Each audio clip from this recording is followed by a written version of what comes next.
மகா கந்தசஷ்டி விரதம் ஆரம்பிச்சிருச்சுங்க. ஆமாம், செப்டம்பர் 10 தொடங்கி அக்டோபர் 27 முடியுது. 48 நாள் விரதம் இருக்கிறவங்க இன்றைக்கி விரதத்தை ஸ்டார்ட் பண்ணியிருப்பீங்க. நானும் உங்கள் கூட சேர்ந்து ஸ்டார்ட் பண்ணிட்டேன். கண்டிப்பாக என்னை சப்ஸ்கிரைப் ஃபாலோ பண்ணி வச்சுக்கோங்க. நம்ம சேர்ந்து நம்ம பயணத்தை தொடரலாம்.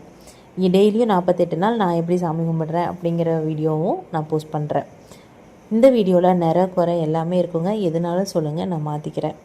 இன்னொன்று, நம்ம விரதம் 48 நாள் இருக்கோம், ரொம்ப பக்தியாக இருக்கணும், ரொம்ப இதாக இருக்கணும், பயந்து இருக்கணும் அப்படிங்கிறதெல்லாம் இல்லைங்க. மனசார நீங்கள் இருந்தீங்கன்னாவே போதும். 48 நாளுங்கிறது ரொம்ப கடுமையான விரதங்கிறது உண்மைதான். ஆனால் நம்ம மனசை பொறுத்தது.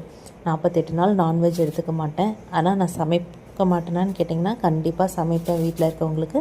ஆனால் நான் டேஸ்ட் பார்க்க மாட்டேன். நான் சாப்பிட மாட்டேன். நான் 48 நாள் முருகருக்காக விரதம் இருக்கேன், அவ்வளவுதான். இந்த 48 நாளில் நான் ஒரு பொழுது சாப்பிட மாட்டேன். ஓம் சரவணபவ ஸ்லோகன் 108 தடவை எழுதுவேன். கந்தசஷ்டி கவசம் கேட்பேன். எப்பயுமே முருகரை யோசிச்சுட்டே இருப்பேன்.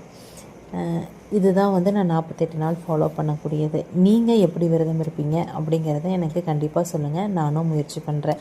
நான் எனக்கு தெரிஞ்ச மாதிரி என்னோடய திருப்திக்காக எனக்கு டெய்லியும் என்னோடய கம்ஃபர்டபுள், எனக்கு 2 பசங்க இருக்காங்க. அந்த கம்ஃபர்டபுளுக்கு என்னால் முடிஞ்ச அளவுக்கு நான் முருகருக்கு என்ன பண்ண முடியுமோ பண்ணி சாமி கும்பிடுவேன். நிறை குறை எதுவுமே இல்லைங்க. நம்மளால் முடிஞ்சது ஒரு சின்ன பூ வச்சா கூட அவர் அவ்வளோ சந்தோஷமாக ஏற்றுப்பார். நம்ம மனசு தான் எல்லாமே காரணம்.